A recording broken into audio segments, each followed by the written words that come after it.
Hello friends, welcome to another video and welcome to the channel where for the entire month of June we'll be focusing on queer authors. And today's video is going to be a reading vlog for All Boys Aren't Blue, but I'm going to be doing it a little bit differently. Normally for reading vlogs you kind of get to see people's reactions to the story or criticisms about how it's written. It's very opinion based, it's very much just here is my experience while reading this book. But because this is a memoir and because specifically this is a banned book and the whole point of these videos is bringing awareness to these books that are being taken away, I thought it would be more beneficial if instead of talking about my opinions, I talk about the actual content of the book so that any kids that are in school and have this book taken away, they can still hear what's in it. They can still feel the representation because this is a perspective that is very much not heard in media. So I will obviously have opinions while I'm reading this, but I would like this video to focus more on what the actual content is. Kind of like a video spark notes, because if sweet boy Ron over there wants to take away this representation, I want to do as much as I can to bring it back. So if you've ever wondered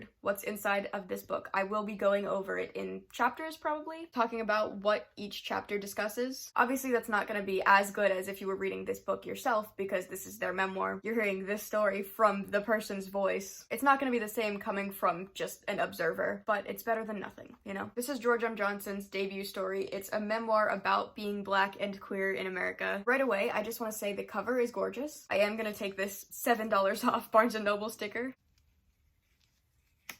The cover is gorgeous. I think the colors are perfect. The back doesn't even have a description. It just says, "Be bold and brave and queer," and it has a single review that says, "A critical, captivating, merciful mirror for growing up Black and queer today," which is so important. I'm gonna keep saying it. That is such an important perspective because people have tried so hard to take that story away. From what I know with their other book, this author uses they, them pronouns, but the description says his. Yes, so it says that in the back. In this front description, it says his, but then in the back, it says that this got published when they used he, him pronouns. So it says, in their groundbreaking young adult memoir, prominent writer and LGBTQA+ activist George M. Johnson shares both glorious and gut-wrenching memories of growing up Black and queer in America. From getting bullied at age 5 to visiting flea markets with their loving grandmother to the thrilling frontiers of first relationships, which I will say, if you want to read more about their relationship with their grandmother, there's another book called We Are Not Broken. I read that last year and it's what got me wanting to read this. Johnson turns their passion for exploring intersectional identities to their own life by weaving questions of gender, masculinity, brotherhood, family, and Black joy throughout their stories. It establishes a legacy as an essential voice among young adults for generations to come. It's just an honest story about existing. I really want to do this story justice. But I will forever say that please read this book if you're able to, because this will in no way give you the same experience as if you read it from the person who's talking about their own life. It's okay. I'm sure we all understand. I don't need to over-explain this. I'll get back to you when I'm a couple chapters in.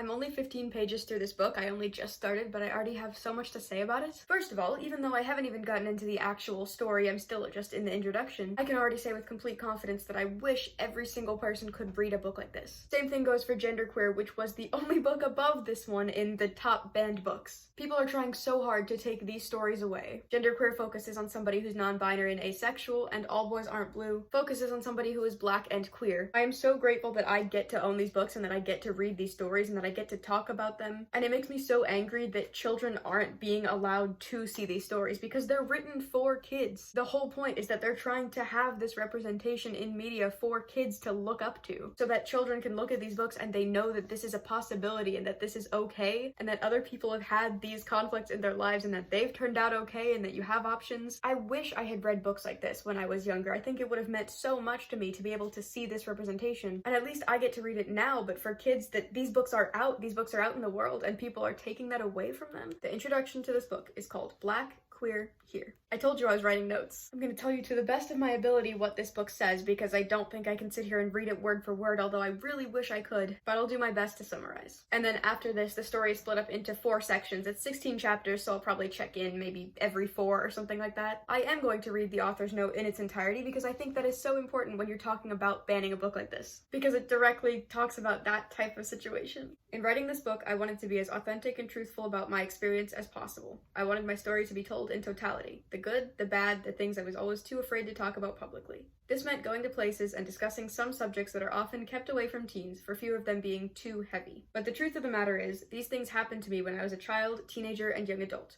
So as heavy as these subjects may be, it is necessary that they are not only told, but also read by teens who have to navigate many of the same experiences in their own lives. This book will touch on sexual assaults, loss of virginity, homophobia, racism, and anti-Blackness. These discussions at times may be a bit graphic, but nonetheless they are experiences that many reading this book will encounter or have already encountered. And I want those readers to be seen and heard within these pages. They then go on to say that they use slurs in this book. If they don't apply to you, maybe don't say them. Please know that this book was crafted with care and love, but most importantly, to give a voice to so many marginalized communities whose experiences have not yet been captured between the pages of a book. I hope this book will make you laugh at moments. I hope this book will make you cry at moments. I hope this book will open you up to understanding the people you may have never spoken to because of the differences from you. We are not as different as you think, and all of our stories matter and deserve to be celebrated and told. The entire point of this book is to provide representation for young people. Now we have authors and we have just any type of creator that's putting out that type of message and showing that it's okay to exist like that. So the introduction of this book talks about how you're born and you're already put in these boxes of what you should be. They wanted this book to be full of solutions to the problems that come up when you are faced with these different identities, but at the end of the day, this book is just about personal stories and experiences. I really love books that are raw and honest like this. The same thing is true of Hood Feminism by Mickey Kendall. I only read a little bit of that, but I just love when these books are brutally honest and they call out the people that are trying to take them down.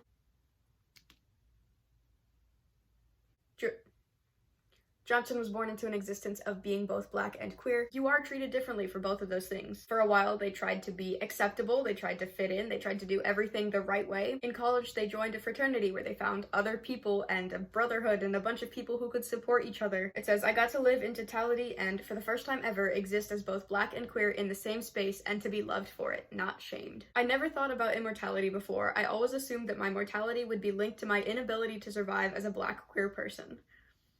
I remember being nervous about writing a book like this. I wasn't sure if this was my story to tell. In writing this, though, I realized I wasn't just telling my story, I was telling the story of millions of queer people who never got the chance to tell theirs. How are you going to take away a book like this? You don't need to go to the graveyards to find us. Many of us are still here, still living and waiting for our stories to be told, to tell them ourselves.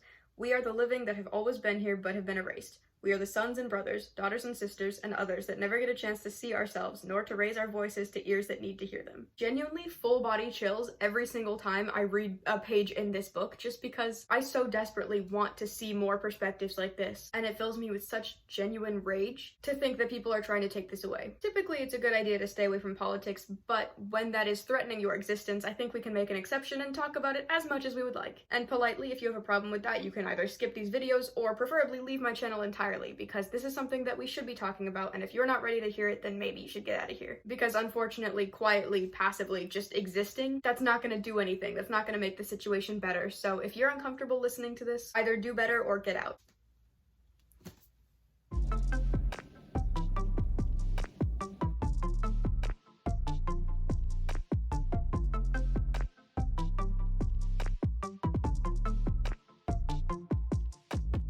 Hello, I have made it to the end of chapter 4 for this book, which brings me to page 80. I hope you can hear me okay. The rain is very steadily moving in. But again, I have my notes here. For one thing, I just wanted to mention how happy I am to be able to be reading these queer stories and to have the opportunity to even have them. I just keep getting reminded of how special it is, but it does mean that I have a lot of big feelings that I'm having. Being able to hear these stories or being able to relate to these stories, it's a lot to go through all at once. Which is why doing something like this, reading this many stories back to back, it's a lot to handle, but I'm also very appreciative of the fact that I even get to do that. So the first chapter is called Smile. It's talking about Johnson when they are 5 years old. It's the first trauma that they ever experienced, and somebody kicked their teeth in. It's their first interaction with cruelty for whatever reason. They don't even know why. It could be because of race, it could be because of being a little bit more flamboyant, it could just be because people are aggressive sometimes. But this chapter focuses on really, really early years, the first time that you sort of realize something might be different about you. And it was a weird feeling because I did read their other book, which very much focuses on their childhood and this family dynamic, so it was really comforting to kind of go back back and revisit that. Obviously, I don't know them personally, but to be able to revisit these characters, these people in the stories, because they're familiar, the names and the interactions, I've heard them before. But if you like seeing the family dynamic, I feel like that book is very much focused on the family, and this book is more focused on individual experiences. This section talks about how therapy in the Black community is still very taboo. The whole idea of just suck it up, you have to be a rough, masculine man. So even after going through a trauma and having years of their life where they weren't smiling, where they just seemed really depressed all the time and nobody really cared about it and nobody really thought to care about it, because the whole thing is just that you should be tough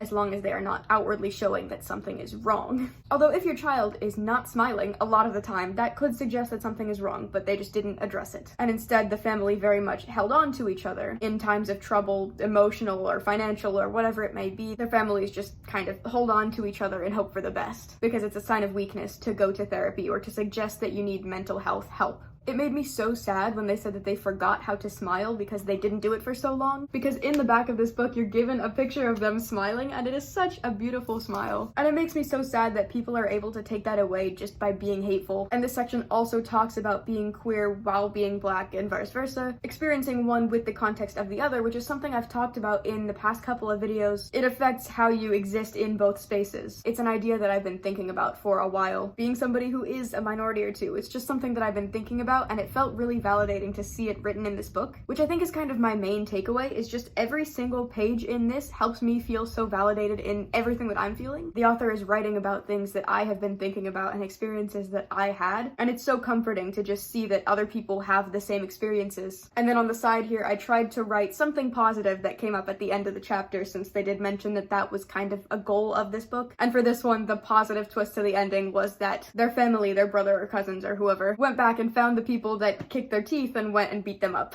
So it's just the idea of don't mess with family. This family is very protective and very accepting of who George ended up being, and it feels really good to see that environment and to see somebody who's being taken care of, even when the world is so against them. Chapter 2 is called Identity, and it's focused on their name. George M. Johnson, the M is for Matthew, and for the first many years of their life, that is the name that they went by. At a certain point, they found out that actually their first name legally is George, but everybody just calls them Matthew, because it was a debate between their parents about their dad wanted them to be called George, but the ladies in the family didn't want that, so they picked a more religious name. And when George got old enough and found out about this whole thing, they said, hey, you are old enough, you can decide for yourself what do you want to be called. Again, you see this really accepting family, which so many people do not get to have, and it's really nice to see a family that is that kind and that is that accepting. And throughout their life, they kind of go back and forth between the two names. But essentially, the whole chapter just comes down to saying that you are assigned a name when you're born, in the same way that you are assigned a gender and you're assigned these roles in your whole life that you're supposed to follow. But if at any point that doesn't feel comfortable, you shouldn't have to stick with it. You shouldn't be forced to live up to the expectations that you have when you're born, because you didn't decide any of that. You were just brought into this world, and now once you're old enough to decide, you should be able to decide all of these things for yourself. So your interests and your identity and what you want to be called. And it talks about the importance of a name. Like, that's the one thing that goes with you everywhere that you are. Anytime somebody looks at you, anytime somebody thinks about you, anything that you put out into the world, it's going to be directly attached to your name. So if you don't connect with the name that you were given, you're able to change it. And if you like the name that you were given, you can also keep it. But it's all about what makes you personally the most comfortable. And there was a point where at school they were being called George, but at home they were being called Matthew. These two different identities that people are just kind of forcing upon you, because if either side, if they're both saying what they want and what they think is most comfortable without considering what you want, it's a very strange dynamic, and I could relate to that because the name that I use online is not my real name. I do try to have some separation there, and it's a really weird feeling when you get referred to in one way in the other setting. But also it's this really cool thing where because I'm online, I feel more comfortable picking whatever name I want. It doesn't have to be a super serious thing, and there's no repercussions either way, so I can kind of just play around with this. And the big takeaway from this one is just that you're allowed to change. I wrote down a quote. It says, "Let yourself unlearn everything you thought you knew about yourself. Anything that you've been told, anything that you've accepted, reassess it, see, do I really care about this, or have I just been told that I should? And then rebuild your life based on what you actually want." Chapter 3 is called Honey Child, and it's all about how children create their own languages. When you're running around with your friends, you'll make up silly words, and it doesn't really mean anything to you, but in this situation, they were in school and they made up a word that people thought was too feminine, that a guy shouldn't be making up. It brings up the question of, are your mannerisms imitations of what you see, or are they natural? Are they things that you just do because you do them? But ultimately comes to the conclusion that it doesn't really matter, because regardless of where it came from, that's now a part of you. If you like acting a certain way, if you like moving or talking a certain way, it doesn't matter if you took it from somewhere else or if your body just decided that that's what it's gonna do. That's what it's doing, and that's okay, and you don't have to justify it, and you don't have to try and figure out why it's happening. If you're comfortable, then you can just exist in that body and exist in that way. And it also mentions how hetero cis people are able to get away with using words that were created in queer spaces, where certain people can say them and it's just like a fun, silly thing that's kind of making fun of the people that made it. Because they aren't part of that group, they're saying it in a fun way and they can kind of brush it aside. If queer people are to use those same words, it's kind of seen as playing into the stereotype and it's not taken seriously, which can then lead to people targeting the queers that use the words that came from the queer community. It's a very strange dynamic, but it kind of all comes back to the same thing of that the people in power and the people in the majority group are kind of able to get away with whatever. I didn't really get a positive takeaway from this one. It just kind of sucked that people can take language and twist it around like that. And then chapter 4, I'm not going to say the title, but I did show it in here. And the whole focus of this chapter is essentially just that you don't have to fit into any box. You can do whatever makes you happy. So when they were in middle school, they would opt out of every super hyper masculine sport. They didn't want to play football. They didn't want to play basketball. They went and did jump rope with the ladies. They were very confident in this feminine space surrounded by little girls. It's middle school. But then you find out that actually they were also really good at sports. The issue wasn't the sport itself, it was the environment. It was all of these super hyper masculine teenage boys that think they have something to prove. And they would judge George for the way that they would act, saying that it's too feminine and that it just shouldn't be happening. And they were forced to play sports to try and prove that they are still a part of the guys group, conforming to what that group thought was ideal for guys to do, when really it's just not the space that they were interested in being in. They ended up being interested in track and field, which kind of was a good middle ground. It wasn't a super gendered sport, but it acted as a kind of necessary deflection, where instead of people going and asking personal questions, they could just ask, hey, how's this sport going? And then at the bottom of this page, I also just mentioned that when you're reading memoirs, there's different ways to go about it. Some people, when they're writing, they will kind of revert back to the mindset that they were in when they were experiencing the thing that they're writing about. So if you're going from childhood to adulthood, you'll write in a more naive way, and then as you get older, you'll reflect on it later in the book. But I like that this one is talking about childhood events from the adult lens. So saying a thing that happened and then immediately following up with saying, this is how I feel about it now, or this is how I'm dealing with it, or this is the thing that I didn't know at the time, or even I didn't know what to do with this and I still don't. It's still affecting me to this day. I just really like that it's looking back instead of building up to something, because this whole book is focused on reflecting on these identities throughout their entire life.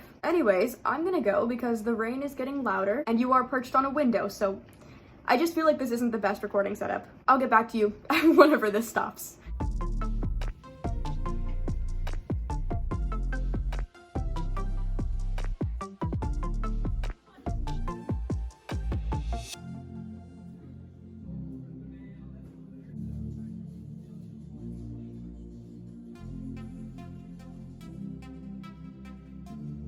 You'll have to excuse my appearance. We're doing a little bit of hair dye time, but I did want to check in because I've made quite a bit of progress in this book, and I think it just makes sense to split it up into 4 sections since it is 16 chapters long, and 4 chapters nicely cover one side of a page, so we're just gonna do it like this. The book itself is split up into 4 sections, so I know I could have done it like that too, but I didn't.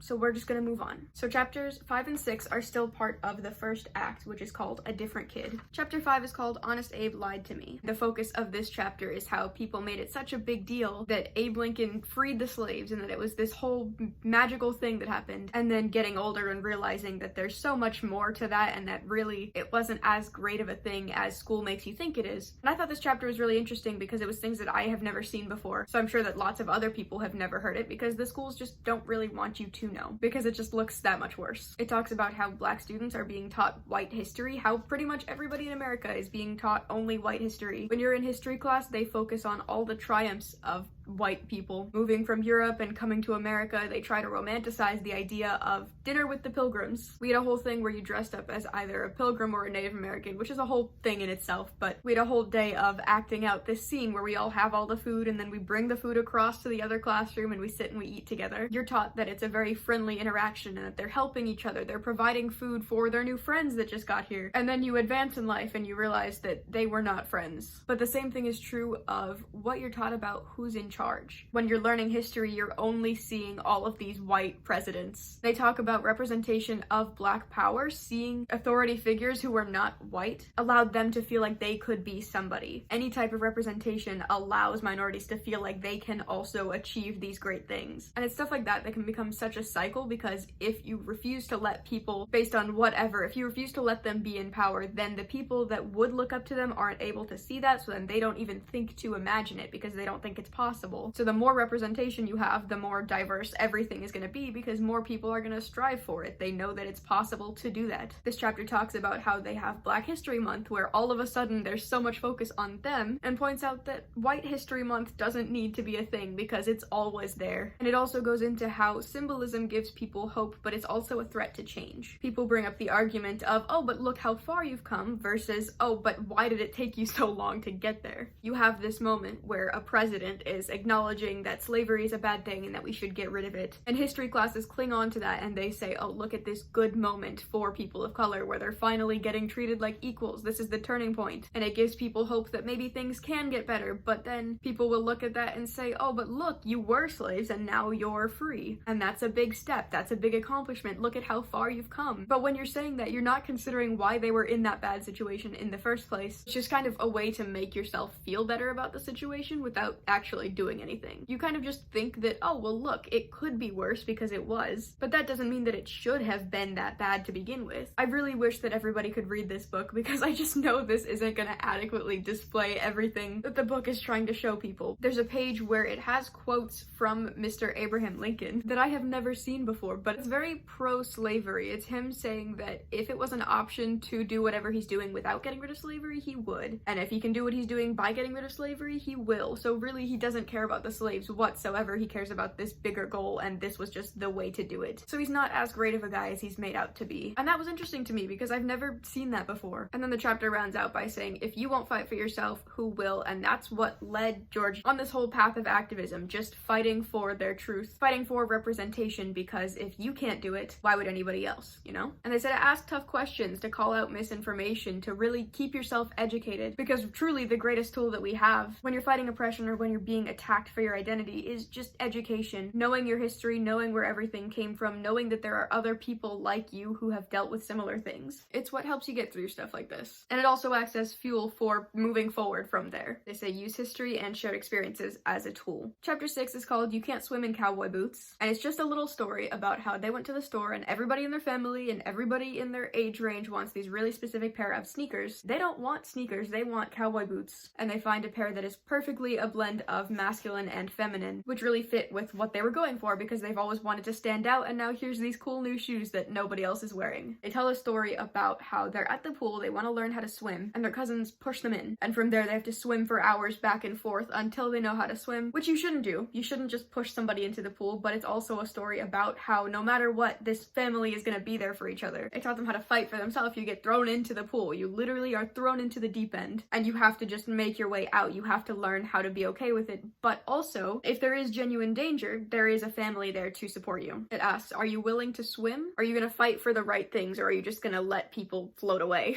This brings us to Act 2, which is called Family. Again, this really ties into the other book, We Are Not Broken. And it starts off with a letter between two of the brothers, just saying, thank you for accepting me, thank you for being there for me, that type of thing. I really love the personal letters that are thrown into this. Some of these chapters are specifically letters to other people. It really makes you feel connected to the whole experience. Chapter 7 is called Nanny. The whole thing is just talking about even when she was a little bit stuck in her ways, and even when she was a little bit strict, she loved them unconditionally. When I say she, I'm talking about their grandmother.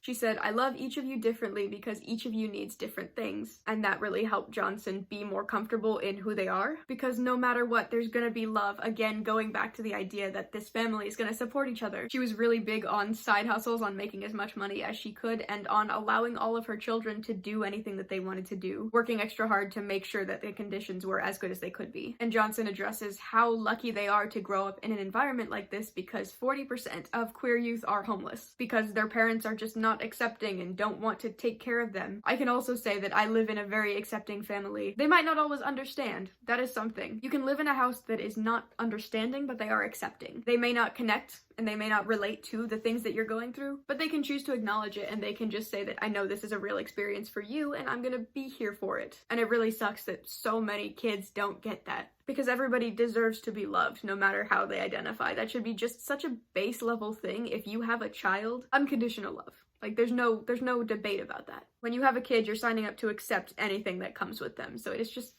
so unreal. And then chapter 8 is called Daddy's Second Chance. Johnson's dad was a pretty masculine, stereotypical man. One son from a relationship was gay, and then now Johnson is queer in whatever way. And while their dad didn't really do much to accept the first kid, he does try his best to be supportive of Johnson, which for him, expressing that is pretty hard, so he resorts to a different love language of giving gifts. This chapter also goes into connections over generations and following tradition and stereotypes within the household. He didn't necessarily understand this queerness, but he wasn't hateful towards it. He just accepted it. He didn't have to understand, but he also didn't have to treat them differently. And the main takeaway is just that social conditioning can be broken and you can learn to show love. There are stereotypes about the ways that you should treat your family and the things that you should allow and the relationships that you have and everything, but you're able to relearn those things. If you grow up in an environment that's not accepting and is not kind towards different people, you're able to grow up and recognize that that's not okay, and you're able to learn how to love, even if your parents didn't. And it also briefly touches on the idea that you need to appreciate people while you have them, which it goes in depth with that idea a lot more in the following chapters. But I'm gonna go rinse my head, and then we'll get into that.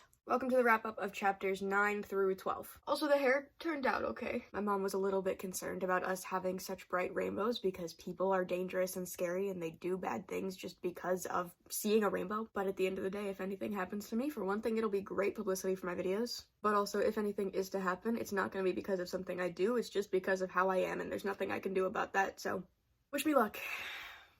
Got a big gay target right on my head. Anyways, chapter 9. This whole group of chapters is very much letters to other people. Maybe not something that they'll ever read, but just addressed to them, which can be a very comforting experience, even if the other person never hears the message. It just feels good to kind of get it out of your system like that. Chapter 9 is called Losing Hope. At the start of the chapter, they mention something that I mentioned earlier about how they're reflecting on everything with this adult perspective. They mentioned that in this chapter, they're gonna be talking using an adolescent voice because that's the only way that they really know how to see this situation. So talking about anything to do with being trans was through child language because that's the only thing that they knew at the time. And the whole chapter is talking about how there was somebody in their family who came out, said they were transitioning, and wanted to go by Hope. And you get the usual mixed reactions from family. You have some people saying, I'm not gonna call you that, that's not your name. And you have other people who are just kids that are like, yeah, that doesn't matter to me. You're still the same person, so sure. Specifically, Nanny, the grandmother, is not willing to use the new name. But then they talk about it a little bit, and she gets over it fairly quickly because at the end of the day, this is still one of her kids and she's not gonna be hateful towards them no matter what. But seeing this person transition in their family was the first time that they had seen somebody transition, and because of that, it allowed them to consider the possibility. They wrote, sometimes you can't see yourself if you can't see other people like you existing, thriving, working. This cousin provided casual representation just by existing, and by existing, she showed that other people could also exist in this way. This is a letter written to somebody who has passed away because Hope did die in a very unfortunate way. Some people in the family thought that it was just because of different trans procedures that she had done, saying that maybe she got bad hormone shots or that an implant was leaking and is killing her. But ultimately they just said that she had gotten sick. And it doesn't explicitly say what happened to her. It says, I think we all knew what it was, an epidemic that still harms our people every day. And then it goes on to describe her final moments. They said, I know you existed, which means that I too existed. You presented yourself in this way, which means that it's possible for people to do that. And they wrote this chapter to hold on to to Hope's life and to say that her story will live forever. Whoever may read these words can know that they existed because you existed. And that got me thinking about even the most casual things when you're in school and you see other people. Like, we had an LGBTQ club at our school that I went to a couple of times, and it was so validating just to see this group of people who all felt similarly. Even just seeing these people from a distance, I immediately gravitated towards them. I immediately wanted to be their friend and be around them because they looked cool. They looked like something that I hadn't seen before, and they looked like something that I aspired to be. So it doesn't even have to be family. It doesn't have to be friends. It can just be people walking on the street. You see somebody and you know that it's possible to exist like they do because they're doing it. Chapter 10 is called A Lesson Before Dying, and they start off this chapter by saying that it's not really related to anything having to do with being trans or being black or anything like that. It's just a story that they needed to share. It's something that everybody goes through. It's something that there is no happy ending. It just sort of happens. And I happened to read this on a very unfortunate day because that morning I had received some news that made me relate to this chapter in a way that I did not want to. But I guess you could say it elevated the reading experience. This chapter talks about how their grandmother was getting older. They had to all learn to start taking care of her, and how they wish that more people were taught how to take care of your elders, because when you're a kid, you're growing up, your parents will take care of you, but then it's this whole thing of when your parents get older or when your grandparents get older, it's the kid's job to turn around and take care of them, but we're never really taught how. So even stuff like helping them get changed or helping them move around the house, you don't really know how to do that. You just kind of have to figure it out, which is not ideal when you're dealing with fragile old people. But it just talks about the family dynamic as they see her getting older and they see things going downhill for her. Their grandmother has dealt with cancer multiple times, and this time it just wasn't looking good because it had been in different parts of her body and now it's in her brain, and there's not much that she could do about it. But they wrote that this book wouldn't have happened without this chapter because everything that they do is because of her. She taught them that love is unconditional and you just have to be caring and you have to be accepting and you have to work hard, and she really built this character that is now George M. Johnson. This person who is working so hard to be a kind and caring person and who's trying to make things better for other people. It's all because of what she taught. And then the side note, I wrote live with no regrets, but I also wrote cherish your elders because they allowed you to be. They taught you how to exist, which doesn't apply to bad family members. People are like, oh, you have to love your family no matter what. If your family is not kind, if they're not accepting, if they kick you out of the house or they treat you poorly or treat you differently, if they treat you in any bad way because of how you identify, you don't have to stay loyal to them. You don't have to keep up with them. If your family is not accepting, you are totally allowed to distance yourself from that. But in situations where the people in your family are people to look up to, absolutely cherish that because that is so special. Chapter 11 is called Boys Will Be Boys, and it's also the start of Act 3, which is called Teenagers. They say that this story is hard to write. They weren't sure if they wanted to share it. They had to go around asking everybody, do you think I should share this? And people said, yes, it's part of your story. This is the chapter that talks about their experience with starting to explore their sexuality. The first time that they learned that two guys can be together. And it wasn't a very healthy experience. It wasn't a very safe or comfortable environment. Their first sexual experience was when they were 13 and their cousin was 17 or 18. And they were sleeping in a room together, and the cousin said, hey, come over here, let's go to the basement together, let's do whatever. And the whole time Johnson knows this is wrong because this is my cousin, but also this is something that other people are feeling. It was weirdly validating because you see another guy who maybe, yes, is in your family, but is just a guy who is also having attraction towards guys. So it's this weird conflict where you're feeling validated and you're feeling like people understand the way that you're feeling, but also it shouldn't be like this. They didn't know how to tell anybody else in the family that this thing happened, so they just didn't really talk about it. Flash forward to high school. They go to the bathroom and some guy comes up behind them and reaches around them to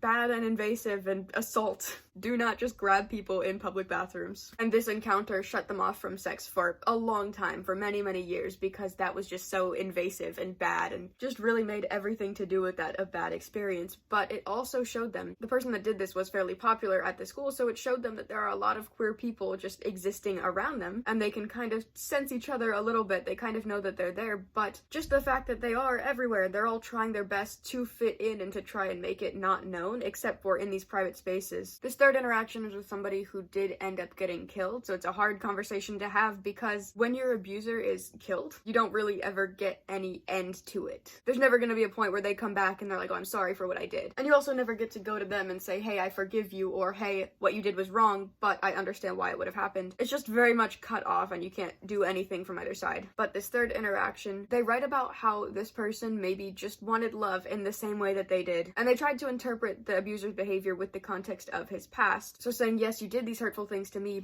but did somebody hurt you? Is there a reason that you acted this way? And it doesn't make it okay, but it does explain why it happened and why you felt this way and you felt that you could do these things. And they say that you can have empathy for the abuser while still acknowledging the harm. And then chapter 12 is called The Prom Kings We Never Were. When they're going through all of their childhood, any queer representation that they saw just in their daily life was from people who were older. But in this story, they're riding the bus and they see somebody who is 2 years younger than them, but that's still the same age range. They're going to school together, and they both immediately, they can kind of sense each other on this bus. They know that the other person is somebody that they want to interact with. And it asks, how can these two queer people interact when neither of them are out? How do you handle that discussion when neither one wants to be the first one to say it in case the other person denies it? That's a very scary first interaction if you're not 100% sure that the other person feels the same way. Over time, they kind of became friends, they had more conversations, and then the other guy asks about prom and asking about stuff like that, and then says, hey, are you gay? At which point Johnson says no, and then the other guy also says no. But 4 years later, out of high school, after they're both out, they see each other at Pride, and they realize that, yeah, we were both lying to each other. And even without being out, they both knew at the time, but it's just so scary to jump into something like that, especially when you've never done it before. But it was a happy ending. They're still friends. They still stay in touch with each other. It said friends always. Relationship, who knows? And it was just so special to read that, I mean, the past couple of chapters have been so sad, so it was really nice to see a good positive connection, but they do wonder what would have happened had they come out to each other in that moment and had they been more confident in their identities. And it just says that they deserve that type of love. They deserve to have gone out together and to outwardly be in love, and that should have been an option for them. And the takeaway from this chapter was just love who you want to love and do it unapologetically. Don't be so afraid of how you're perceived. Just do what you feel is right. We all deserve to live peacefully for just wanting to love other people. That shouldn't be so hard. But that is the end of this section. There are 4 more chapters left. I'll be honest, I did read most of this in one sitting. I read through chapters 5 to 15 all at once, and I've just been grouping it like this for the video so that I don't completely overwhelm myself with video. So I'll tell you about the last 4 chapters once I'm done editing this. We've come full circle because I did finish this book. I don't rate memoirs just because I don't like to judge the way that a person tells their personal story. I think that is entirely up to them. But I would say it's an 11 out of 10 for must-reads. I think everybody should read this story because it's so genuine, it's so real, and it's a perspective that you're just never getting to see. Hi, I am showing Jacob's dog because... What do you think about the current state of the government? Man, that's a good dog. It's a story that is so genuine and it's so unfair that it's being taken away from people, because the entire point of this book was to just be representation for younger people. There's nothing inappropriate with this book. It isn't explicit with anything that it's talking about. It's just real, but we'll get there. Chapter 13 is called Setting Myself Free or Setting Myself Up, and it's talking about graduating high school and finally moving to college, finally getting to be out of the place that you grew up your whole life. Because once you graduate college, you're kind of able to go off on your own. You can go to college anywhere you want. It also briefly mentions how they graduated with somebody that they had been friends with for a majority of their childhood, and how people think that time or distance can really make a friendship fall apart, but lets you know that they're still good friends. So it's just a nice little hopeful thing thrown in there. But in their head, they were gonna leave their hometown, they were gonna move out to the new college, and they were gonna finally be themselves. The whole plan was to escape the current situation, to embrace who they really are, and then their family and everybody else at home will learn eventually. They went to college with another family member, but it was still decently close to home, so it was a nice balance of like not too far away, but still separate from the life that you knew. But once college started, they were still isolated for a while. They didn't really know how to go about it, because when you've been suppressing all of these things for 18 years and all of a sudden you move out, you can't suddenly become this new person. It's going to take a lot of time and development. You still have to learn how to accept that identity with yourself so that you can start presenting it to other people. And then they became friends with a neighbor who came over and was like, hey, do you want to do this thing? And they just went with it and said yes and see what happens. And it ended up working out, and they ended up becoming friends and building a little circle. But when asked if they were gay, it still was a no. And that's obviously a major setback when your whole goal was moving there and being your true self. If you still can't speak up with that identity, then you got a lot of work to do. And this chapter talks about how you never see the buildup of a coming out. When you're watching all these videos of people coming out to their parents, it's always just that moment. You don't see how many years of conflict have gone in between in their brains, where you're deciding, is this what I really want to do? Is this how I truly feel? How will other people perceive me? You never really see any of that thought process. And this book is entirely just them going back and forth saying, this is how I feel, but this is how people see me, and this is how I want to be seen. And it's a constant battle, and this chapter talks about how it's a never-ending battle. Every time you go out in public, every time you meet somebody new, there's gonna be people who are looking at you and thinking things about the way that you identify, and if you meet somebody new, you're probably gonna have to come out to them at some point. There's never a point where you are just solidly out to the world. You're constantly having to relive this coming out journey. And the big takeaway was that some people are pressured into identities before they're ready to accept it, whether it's by yourself or by other people, because you can sort of set a deadline to yourself, say I need to come out by this time, but if you're not ready, then you're not ready. And they just say to come out on your own terms, when you're ready, when you've accepted that with yourself and you're confident enough to share that with other people. You don't owe anybody a coming out. You don't have to put this label on yourself if you're not ready to have it. You also don't ever have to put a label on yourself if you want to just exist freely and you don't ever want to come out to people. That's okay too. That brings us to the last act, Act 4, which is called Friends. Chapter 14 is called Caught in a Haze, and it's talking about how they joined a fraternity looking for friendship, some sort of acceptance. When they went to college, they got pretty unmotivated because they weren't living the way that they wanted to live, and it kind of made them give up on everything. So they stopped focusing on school, and they were high a lot of the time, and they generally just gave up on all of these big things that they were trying to do. But then they remembered that they did have a love for learning and for being the smartest person in the room, and they wanted to get back to that. And while they were returning back to the school environment, they saw a fraternity. The white fraternities were not really accepting black people into theirs, so they just made their own, and they incorporated their own experiences in it. And Johnson wanted to join because a frat sort of represents masculinity. They're very much built on masculinity, and they wanted a sense of brotherhood. They wanted other people around them that could just build a nice, close-knit family. This does touch on the dangers of hazing. When you're joining a frat, people will challenge you to do really terrible, dangerous things to sort of prove your loyalty, and it's something that people have tried to cut down on because it's literally killing students, but it is still something that happens. But eventually they did get accepted, and they talk about how now they're stronger as a unit. They have this brotherhood to back them up.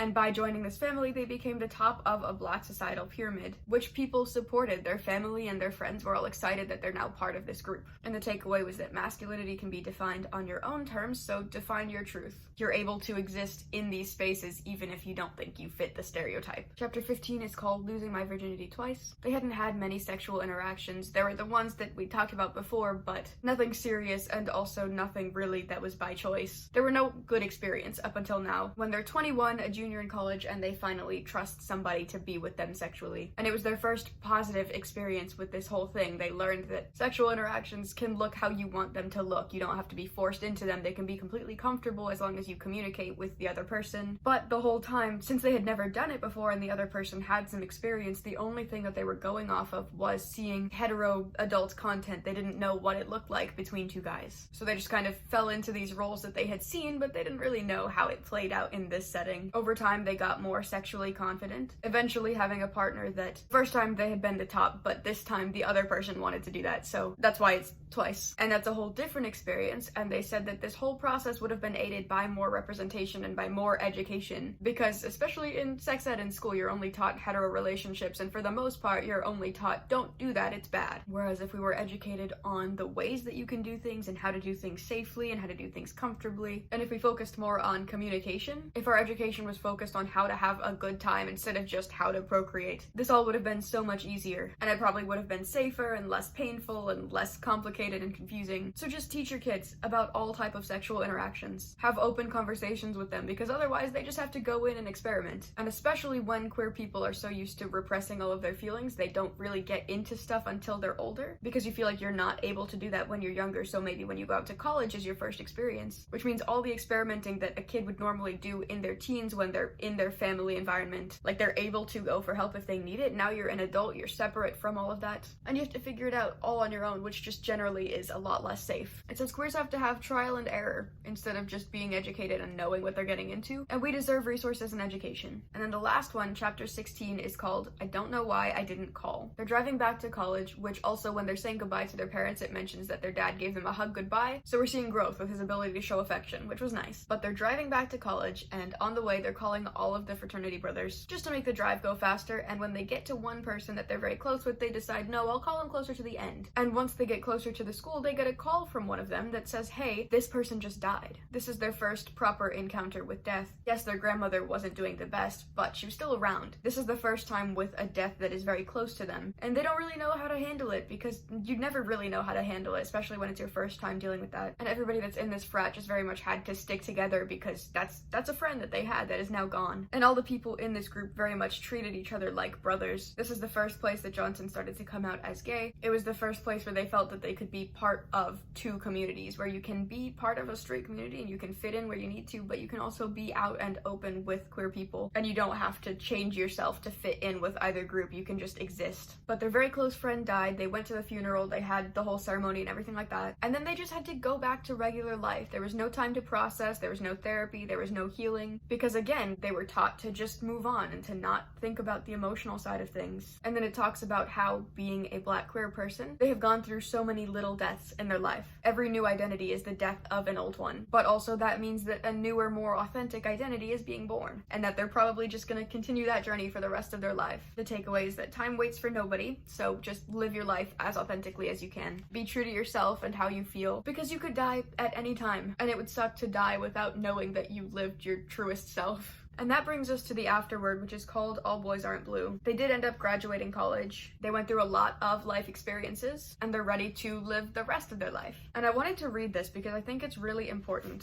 It says, I must say that it was challenging to write a young adult memoir, especially because I didn't even know that was a thing. I should also say that writing a memoir and only being 33 years of age seems a bit narcissistic at first, but knowing that the legacy of the book isn't about me removes nearly all of those feelings. It's for you. There were no books for me to read in order to understand what I was going through as a kid. There were no heroes or icons to look up to and emulate. There were no roadmaps or guidelines for the journey. And again, because I know there wasn't and still isn't much out there, I made it my original goal to get this right. In working on this book, I've brought to life a lot of stories involving a Black family dynamic that isn't often talked about, a family that is queer-affirming while still learning about and navigating difficult spaces. I release the deepest and darkest things about my past in the hopes that someone might see a reflection of themselves in the words and know that they are not alone, that they too can grow and thrive, and so that they may not make the many missteps I took along the road. But the most valuable thing I hope this book will teach others, as it has taught me, is that there isn't always a solution, that sometimes some things just end the way that they end, that some processes are always going to be an ongoing thing. That the 5-year-old me wasn't the 15-year-old me, wasn't the 25-year-old me, and won't be the future me. That there are some things I just don't have the answers to. But I have my story, the story that has now been told. So if nothing else, we have a start. When I say I'm not blue, I mean so much more than a color traditionally designed to represent boy. When I say I'm not blue, I'm referring to the blue on the police uniform my father wore. I've watched too many in that same blue harm Black and brown people. I know for myself that although I respect my father with all my heart, it is my duty to fight against how that institution has harmed us. When I say I'm not blue, I'm referring to the first time I saw the movie Moonlight and how my heart raced with the little boy Chiron who was being chased by the others because he too was different. Most importantly, when I say that I'm not blue, I mean that I have no regrets about how this all turned out. Whether this book is a bestseller or a flop, if one person is helped by my story, then it was all worth it. How can we take this away from children? This book was specifically written for young adults so that they can feel represented in media, so that they can feel less alone, so that they can feel more accepted, so that they don't have to go through everything by themselves. They don't have to go through all of these dangerous experiences because they can look to other people who already did it, and they can figure out how to do things the right way. Children are going to be queer, regardless of if they see it in media. That's not something that you can take away just by not showing it. People are still going to exist in these spaces regardless of if they're represented. That's the way that it's always been, that's the way that it's going to continue to be. And by taking representation away like this, all you're doing is making it so much harder to survive in these spaces. All you're doing is saying that these children deserve to suffer, that they deserve to be alone, and that they deserve to be misunderstood, that they deserve to be hated or discriminated against. I just don't understand how you could have that thought thought process. People are going to be queer, regardless of if they see it in media. It's not something that's being learned, it's not a fun, trendy thing, it's just a way that people exist. And I think this book is such a beautiful representation of that, and I really hope that me making this video can help some people who aren't able to read this story. I hope this at least semi-adequately displayed what is being said in this book. And even me just sitting and reading this for myself, it just felt so good, and there were so many things that were said that made me feel understood and that made me feel like I belong to a certain group. And that is so special, and I don't understand how anybody could take that away from kids. So I definitely recommend, if you're able to buy this book, if you're able to support this author and these stories, 110% please do it. And if you're not able to, if you're not allowed to read these stories, or if people are taking them away, or if your family is not accepting and wouldn't let you, please remember that you are loved in whatever spaces you occupy. I don't even have a big message to end this video with. It just sucks that people are trying to take that away. I'll see you tomorrow.